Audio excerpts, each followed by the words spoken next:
Viene a ser el nivel de producción. Si ustedes quieren la cantidad de producción, L viene a ser la cantidad de trabajo y K viene a ser la cantidad de capital. ¿Cómo interpretamos esta función?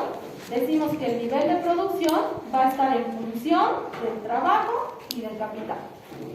Entendiendo que dentro del capital incluimos tanto las maquinarias, las instalaciones, la materia prima y todo lo que sea necesario para invertir para lograr un producto terminado. ¿Sí? Esta función de producción puede tomarnos toda una unidad, de hecho se puede maximizar, minimizar, utilizando derivadas, etc. Pero que bueno, es un tema de otra materia, digamos, que es la materia de producción, que me han comentado ustedes que no han visto. Pero en términos generales, y cuando alguien les pregunte, ¿sabes qué es una función de producción? Sí, una función de producción es una ecuación matemática que me muestra el nivel de producción que se puede alcanzar, el nivel de producción máximo, en función de, si ustedes quieren, los recursos necesarios para la producción, que incluyen capital y trabajo. ¿Sí? ¿Cómo podemos optimizar entonces? Y también había un grupo que nos habló de eso. Chicos, si quieren charlar, por favor, la puerta está abierta, ¿ok? Primero, necesitamos optimizar las necesidades de equipo y maquinaria, que vamos a estar viendo un poquito más adelante. Y que bueno, ya hemos visto en una de las exposiciones. Se puede optimizar la disposición de la planta, lo que se conoce como layout, que justamente creo que tiene que ver con lo que vamos a ver mañana, con el último grupo. ¿Sí? Se puede optimizar los requerimientos de personal, se pueden optimizar los insumos diversos que incluyen todo lo que no es materia prima, digamos. Se pueden optimizar las reparaciones y los mantenimientos de maquinaria. ¿Sí? Ahora, esta función de producción va a depender, o el nivel de producción va a depender de, en primera instancia, y eso les había dejado bien claro, depende de el estudio de mercado. Si no he hecho previamente un estudio de mercado, difícilmente voy a poder determinar la función de producción y menos hacer la optimización de recursos. ¿Por qué? Porque, en primer lugar, las características del producto van a estar definidas por ese estudio de mercado. ¿Sí? Si no hemos hecho un estudio de mercado, ¿cómo sabemos qué quiere el mercado? Sé si quiero un producto, no sé, en un tamaño familiar, quiere uno pequeño, quiere agua con gas, sin gas, saborizada, con sabor limón, frutillas, si voy a vender agua, por ejemplo. No puedo determinar eso y tampoco voy a poder determinar, por ejemplo, si el cliente quiere en tamaño de 3 litros, en bidón, en botellita pequeña, grande, en qué tipo de envase. Si no tengo un estudio de mercado, no puedo definir las características del producto que van a definir cuál va a ser mi función de producción y cómo, o sea, y qué insumos incluso voy a necesitar para esas características del producto. También la cuestión de producción va a depender, y es muy importante, de la demanda proyectada. Si yo no sé qué cantidad demandada hay, en realidad no puedo definir nada, ¿no? Realmente el tema de la demanda proyectada es vital, porque en función de la demanda proyectada voy a poder, y como habíamos hablado con algunos de los grupos, creo que con el de ustedes, el tema de optimizar los recursos tiene que ver con no invertir, digamos así, no sobreinvertir en maquinaria, en instalaciones, en materias primas, que van a tener dinero durmiendo, que seguramente va a tener un costo de capital que tengo que pagar al banco, a los socios, a la persona que ha prestado, que no va a producir dinero, ¿sí? Entonces, para que pueda hacer la optimización de todo el proceso productivo, necesito conocer la demanda proyectada. Además, a través de la demanda proyectada y también de las características del producto, podemos definir cómo va a ser el abastecimiento de las materias primas, ¿sí? Lo mismo, si quiero hacer agua, no sé, se me ocurre, voy a hacer agua mineral de colores, listo. ¿Y qué colores le vamos a poner? ¿Cuál va a ser el colorante? ¿Le vamos a poner mucho, poco, afectará el sabor? ¿Cuál le gusta más? Todo va a depender del estudio del mercado, ¿sí? y en función de cómo defino las características del producto voy a definir de dónde saco la materia prima. ¿Sí? Por ahí también, algunos de los grupos, no me acuerdo cuál, hablamos, creo que el de George era, ¿no? Que hablamos de la cercanía que tenemos con el abastecimiento de las materias primas, ¿no? Y ahí hablamos de un ejemplo de litio, ¿no? Si estamos en otro país y mi materia prima está al otro lado del mundo, pues en cuestión de costo seguramente voy a tener un producto mucho más caro, ¿no es cierto? Entonces también dependerá, y ahí hemos aprendido también, creo que eso sí quedó más o menos claro, ese cuadrito de optimización del lugar en función de la cercanía con las materias primas, ¿no? También el estudio técnico va a definir o va a depender más bien de alguna manera del estudio legal, si es que tenemos restricciones de localización. ¿Qué serán restricciones de localización? No sé si alguien habló de eso, creo que sí, ¿no? Algunos de los grupos. Como el PESTAL, ¿no? Ahí se puede identificar. Ya, sí, el PESTAL nos ayuda a identificar esto. ¿Y qué tendrá que ver la restricción de localización con la optimización del estudio técnico? Por ejemplo, no sé si hay una restricción, pero para aquellas peladoras de pollo, tal vez no deberían estar cerca del río porque contaminan. Ya, Pues perfecto. Es una restricción que además, y lo importante de todo esto, es que estas restricciones de localización pueden implicar costos adicionales, ¿no? Muchas veces no me van a permitir tener mi planta en un lugar donde sería ideal porque hemos visto que está cerca del mercado, cerca de las materias primas, salvaríamos en transporte, pero no podemos ubicarnos ahí. Entonces tenemos que ubicarnos en un lugar más lejano que va a implicar mayor nivel de costos, ¿sí? Condiciones climáticas, ¿no? Yo tenía un docente en mi maestría, creo. No, miento, no era un docente, era un compañero en la maestría, que en su momento era el gerente comercial de una cerveza que entró, que creo que ya salió del mercado. No me acuerdo cuál era. Creo que era Cordillera. Sí, Cordillera. Que ahora creo que ya no se han arriesgado, no sé, murió, ¿no? Sí, porque mi amigo ya tiene otro trabajo, así que ya murió. Entonces, cuando él era el gerente comercial de Cordillera, todos le molestábamos, ¿no? Y era, no, tu empresa no está dando, ¿no? Y él era el gerente comercial, encargado del ventas. Y nos dijo, en ventas nos va muy bien, hacemos muy buena publicidad, tenemos muy buena inversión, no sé si ustedes se acuerdan, pero sí realmente había mucha publicidad de esta cerveza. Sí. Pero en determinado momento, ¿saben cuál era el problema? El agua.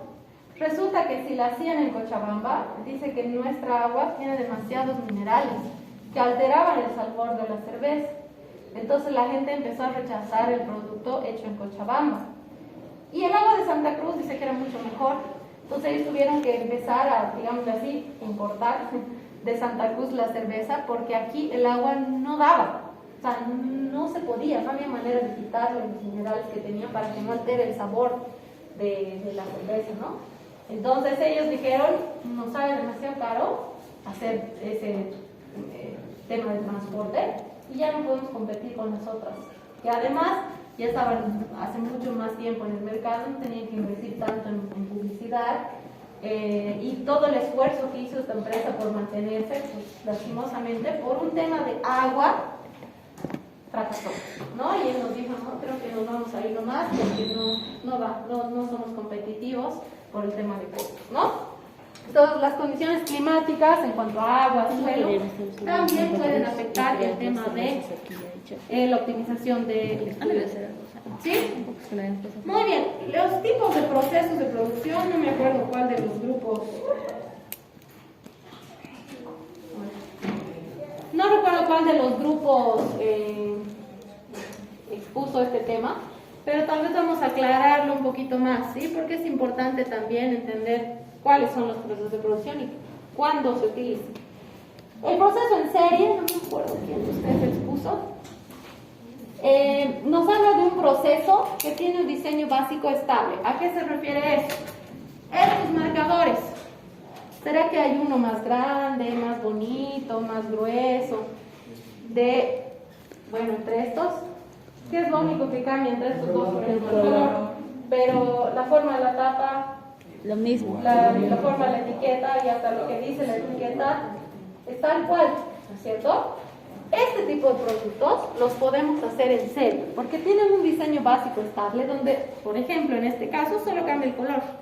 No necesitamos hacer ningún otro cambio, ¿sí? En este tipo de procesos, normalmente se van a lograr grandes cantidades de producción, porque yo les aseguro que de esos marcadores no se producen 15 al día, ¿no? Producir millones, ¿sí? Entonces, normalmente utilizamos este proceso para hacer grandes cantidades de producción y sobre todo para productos que tienen fácil almacenaje. ¿A qué nos referimos con eso? A productos, uno, que no son perecederos, y otro que aunque pueden ser perecederos, por ejemplo el azúcar o el arroz, que sí tienen fecha de vencimiento, hay una manera de almacenarlos y la rotación de inventarios que tiene permite que se puedan almacenar por un periodo de tiempo relativamente alto que permite que sea su comercialización antes de que esto se eche a perder, ¿sí? Hablamos de las famosas economías de escala, que no sé si al final alguien me pudo explicar claramente qué era la economía de escala. Cuando hablamos de las economías de escala, estamos hablando de, en pocas palabras, chicos, y para que cuando alguien les pregunte, ojalá ahora sí todos en coro puedan responder, una economía de escala es lograr un volumen de producción que reduzca sobre todo el costo fijo a tal nivel que se hace casi insignificante por el volumen de producción que hay. ¿Cómo se entiende esto? Y no sé si en algunos de los grupos lo hemos explicado bien. Sucede lo siguiente, y hablando en términos de costos, ¿no? Vamos a suponer que este es el costo fijo de la empresa, ¿sí? No sé, vamos a suponer que son 1.000 bolivianos al mes, por decir algo, ¿sí? Y vamos a suponer que yo estoy produciendo, no sé, una botella de agua, por ejemplo, ¿sí? Vamos a decir que cada botella de agua, ¿qué cosas consume una botella de agua? ¿Qué costos tiene una botella de agua? Solo la botellita. Plástico. El plástico, digamos la botella, la etiqueta Y la tapa. La tapa, el agua propiamente. Nada más. Nada más, eso es todo, ¿sí? ¿Cuánto creen ustedes que cuesta una botella de agua? A ver, les voy a mostrar esta específicamente, perdón. 5. Ojo, les he preguntado cuánto cuesta, no les he dicho qué precio tiene. ¿Cuál es el costo de esta botella? Por ejemplo, solo la botella vacía. ¿Cuál será su costo? 0,50. Ya, 50 centavos. ¿Cuál es el costo de la etiqueta? 10 centavos. No, debe ser menos, 0,04. No, Ya, por ahí. Vamos a manejar términos más redondos. Estoy segurísima que es menos, pero Sí. vamos a suponer. La tapa, Igual ya 10 0,10. centavitos. El contenido, Un peso. ya, 0,50. Que estoy segura también que debe ser menos. Sumado, ¿cuánto nos da? 1,20. Perfecto. Este es el Costo. costo. Ahora, ahorita vamos a ir ahí. ¿Cuál es el precio ahora? 5. 5 bolivianos. Aquí hay una diferencia importante. ¿Cuál es esa diferencia? 3,80. ¿Y ahora qué es esto? Utilidad. Hay margen de utilidad, impuestos. Ya. Ya tenemos el capital, digamos. El almacenamiento. Comercialización. Gas de operación. Ya, muy bien. Y justamente ahí quiero ir. Cuando nosotros hablamos de, y en términos generales, de tomar decisiones, hay dos tipos de costos y hay una clasificación diferente de los costos que se hacen, que es, podemos decir, totalmente diferente a la que habitualmente se utiliza en la contabilidad financiera. Justamente es esa, ¿no? La diferencia entre los costos fijos y los costos variables. En este caso, todos estos costos que hemos mencionado aquí, ¿qué son? Fijos. ¿Serán fijos o variables? Variables. ¿Por qué? ¿Cuál es la diferencia entre un costo fijo y un costo variable? A ver, allá atrás. Bueno, el costo fijo es algo, un precio, digamos, que ya está establecido. En cambio, el variable puede cambiar. Puede decir, en algunos productos, en materias primas, por ejemplo, puede cambiar. O depende de la temporada. Por decir, una fruta, una empresa que hace jugos, por decir, algunas frutas no da todo el año. Entonces, en algún momento, cuando está escaseando, entonces aumenta el precio. Entonces, ahí va a variar ese costo variable. ¿Qué dices? Ay, me olvidé tu nombre. Ramiro. Yo fijos siempre se van a imaginar una empresa. El costo variable varía, pero Ya. eso depende de la producción que se va a tomar. Los costos fijos son estáticos, o sea, produzcas o no produzcas, van a estar.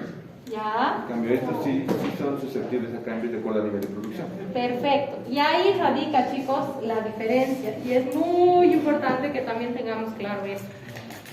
Siempre me sucede, y de verdad creo que siempre, y en todas las clases que doy, bueno, que tienen que ver con costos, siempre pregunto la diferencia entre costos fijos y variables, y siempre hay alguien que tiene esta, o sea, no sé por qué, alguien nos ha dicho que si hay un precio que fluctúa en el mercado, ese es un costo variable. Pero eso no es así.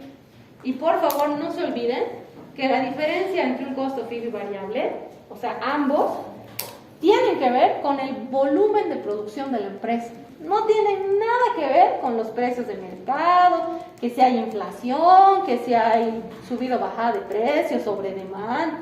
No tienen nada que ver con eso. Los costos fijos y variables tienen una relación con el volumen de producción. En el caso de los costos fijos, no dependen del volumen de producción. Y en el caso de los costos variables, dependen totalmente del volumen de producción. Como les digo, si por ejemplo, en este caso de la botella teníamos 1.000 bolivianos de costo fijo. Estos 1.000 bolivianos, ¿será que incluyen las botellas, la tapa, la etiqueta? No. No, porque este es un costo variable, exacto. Pero estas cosas no es que van a caer del cielo tapas y se van a hacer botellas de repente, ¿no es cierto? Hay que hacer un proceso de producción. Y ese proceso de producción implica maquinaria. Pregunto, si compramos una maquinaria para hacer botellas, o para, bueno, hacer el proceso de envasado de botellas, y la máquina nos ha costado, no sé, por decir algo, 3.000 bolivianos. ¿Esos 3.000 los tengo que sumar aquí? Sí. Allá Ramiro dice sí. ¿Qué dicen los demás? Aquí Roberto dice no. ¿Qué dicen?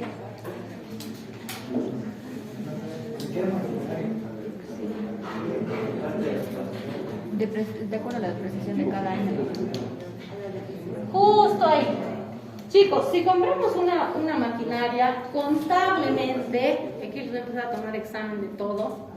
Contablemente, ¿una maquinaria qué es? Activo. Un activo fijo. ¿Y un activo fijo Se es deprecia. cuenta de gasto? ¿Qué es un activo? Es un bien. Ya, un bien o un derecho que tiene la empresa. Entonces, si yo he comprado una maquinaria con 3.000 bolivianos, esos 3.000 se convierten en un bien, un derecho para la empresa. ¿Sí? Otra pregunta contable. 3.000 bolivianos me ha costado esta máquina. ¿Esos 3.000 se van a ver reflejados en el balance o en el estado de resultados? A ver, conta uno. En el balance, ¿no es cierto? Porque en el estado de resultados, ¿qué mostramos? Ingresos y egresos. Ingresos y gastos, ¿sí? Entonces, estos 3.000 bolivianos, si bien va a ser una erogación para la empresa, porque va a salir dinero, no se va a constituir en un costo fijo. Pero lo que sí se va a constituir es la depreciación de esta maquinaria. ¿Sí? Y eso mensualmente lo contabilizamos y eso sí se va a ver reflejado en el estado de resultados. ¿Y sería un costo fijo? Sí, la depreciación es un costo fijo porque en nuestra legislación, ¿cada cuánto se deprecian los activos fijos? ¿Cada año? Depende del activo que sea mueble, maquinaria, creo que es 10. Son 5 años, pero ¿qué pasa si yo hago, por ejemplo, presento balances de enero a diciembre? Cada mes. Sí, se deprecia siempre, sí. Y me compro un auto a medio año, ¿se deprecia por todo el año? No, ¿por qué? Porque la depreciación es mensual y eso también deberíamos recordar y no olvidarnos, ¿sí?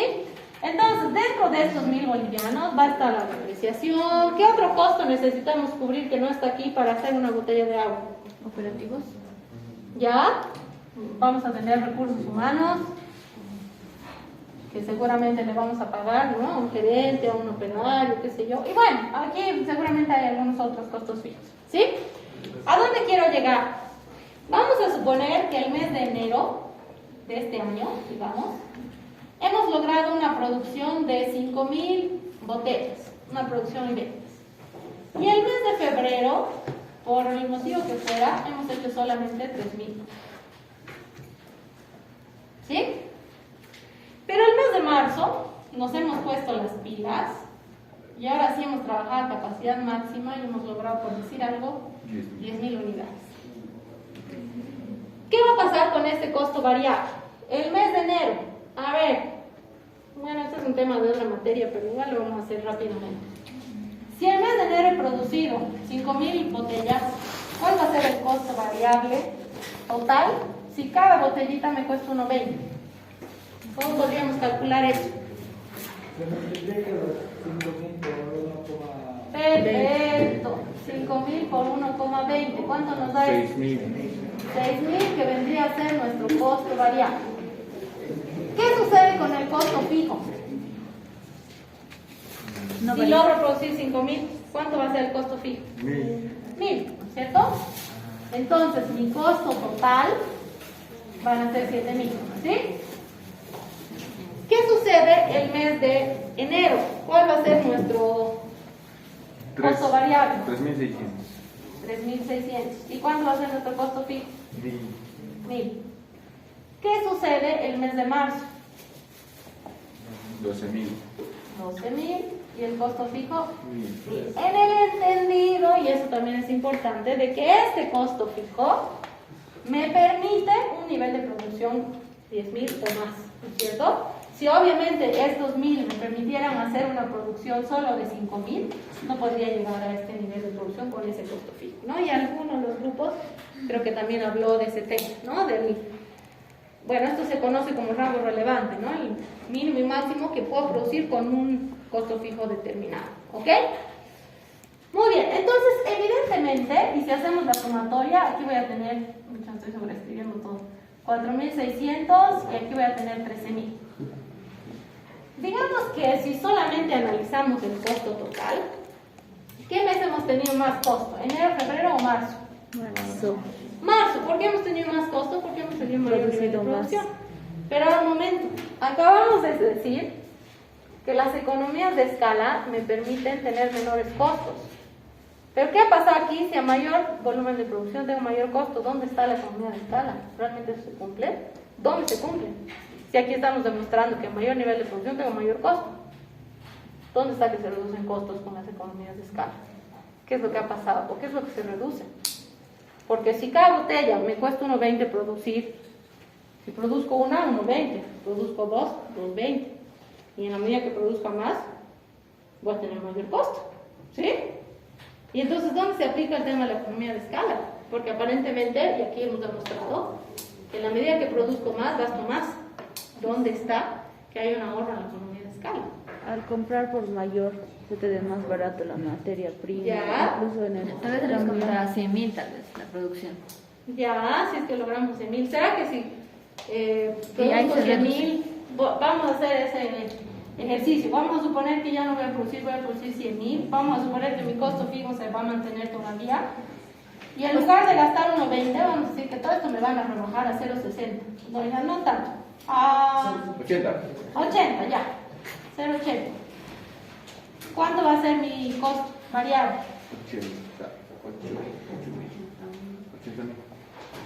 80.000. Más 1.000, 90.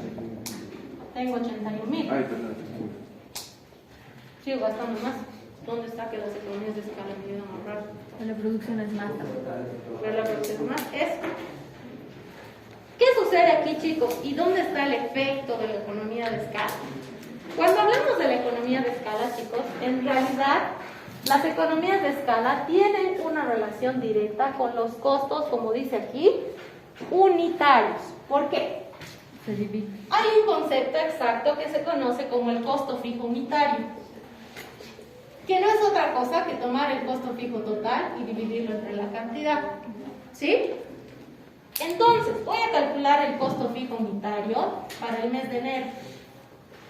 ¿Cuánto tengo que dividir? ¿Cuál es el costo fijo total del mes de enero? Bueno, todos los meses. ¿Cuánto era el costo fijo? 1000. ¿Y cuánto hemos producido el mes de enero? 5.000. 5000. Por lo tanto, el costo fijo unitario del mes de enero es ¿cuánto? 0.50. 0,50. ¿Qué pasa el mes de febrero? Tengo el mismo costo fijo de 1000, pero he producido solo 3000.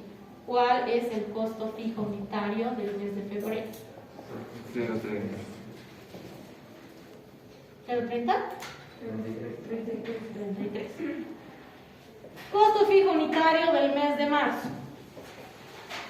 Tengo igual 1000, he producido 10.000 unidades. ¿Cuál es el costo fijo unitario del mes de marzo?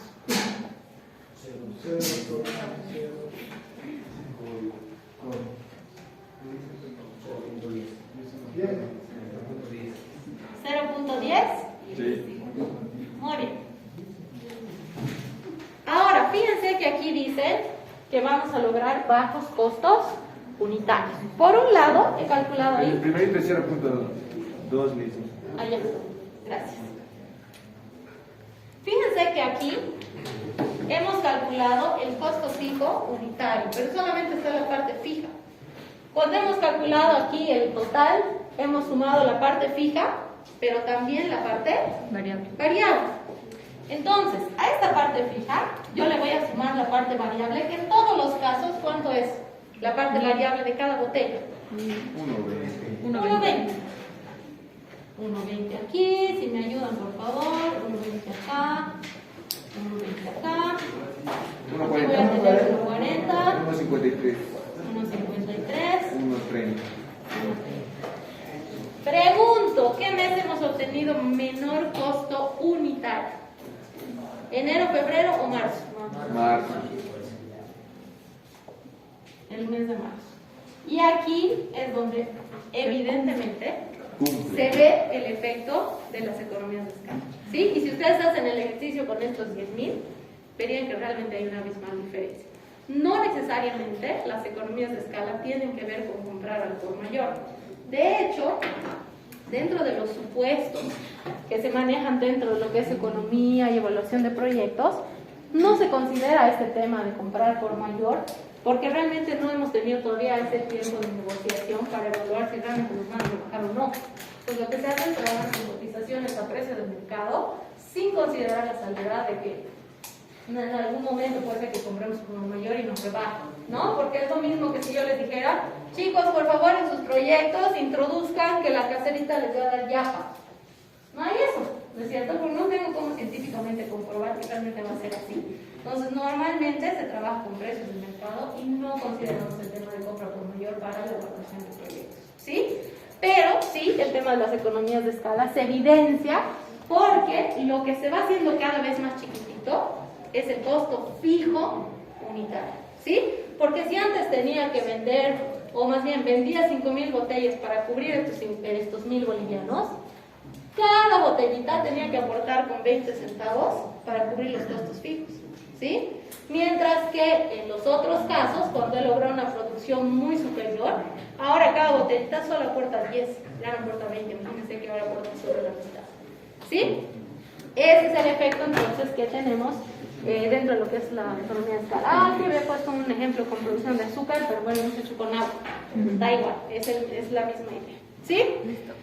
Muy bien, chicos. No nos da para ver los otros procesos. Nos vemos mañana.